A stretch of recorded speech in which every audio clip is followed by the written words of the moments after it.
নমস্কার, Mampi's cooking and ব্লগে আপনাদেরকে অনেক অনেক স্বাগত। তো এখানে আমি কিছুটা নিয়েছি কুমড়ো পাতা, একদম আখ পাতা নিয়েছি কুচি কুচি। পাতাটা ধুয়ে পরিষ্কার করে নিয়েছি।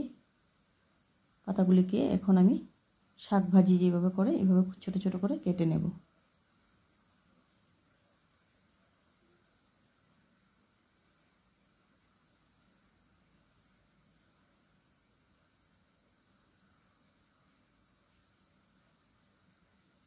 একদম কচি কচি পাতা নিয়েছি, এই দেখুন।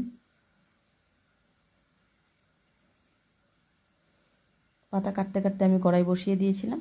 এর মধ্যে দিয়ে দিলাম সামান্য একটু সরষের তেল, কালো জিরে ফোড়ন,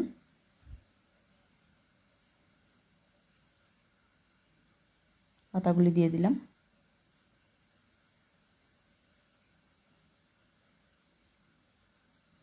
কিছুটা লঙ্কা দিয়েছি, আমি একদম ঝাল লঙ্কা দিয়েছি। সামান্য নুন, আর এখানে দিয়ে দিলাম 6 থেকে 7টা রসুনের কলি।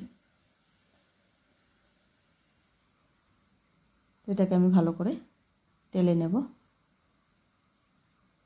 তো পাতা থেকে জল বেরোবে, বেরোয়ে শুকিয়ে গেলে, একদম ভাজি ভাজি হয়ে গেলে, শাক ভাজি যেভাবে করে এইভাবে ভাজি হলে তারপর নামিয়ে নেব।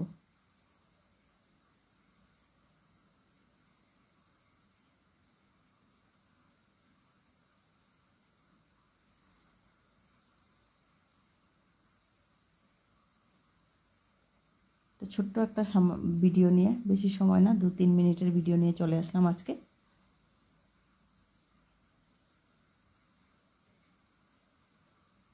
এখন একদম ভাজি ভাজি হয়ে গিয়েছে, জলটা অনেকটাই পুরোটাই টেনে গিয়েছে।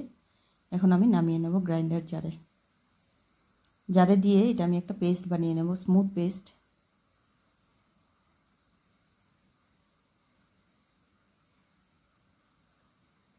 ভিডিওগুলি দেখে আপনাদের কেমন লাগে একটা লাইক করে জানাবেন।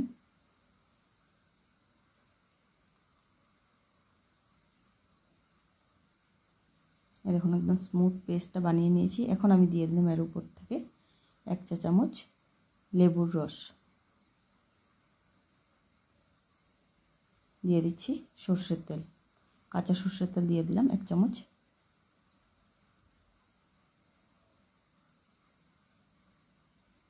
ভিডিওটা কেমন লাগলো কমেন্ট করে জানাবেন।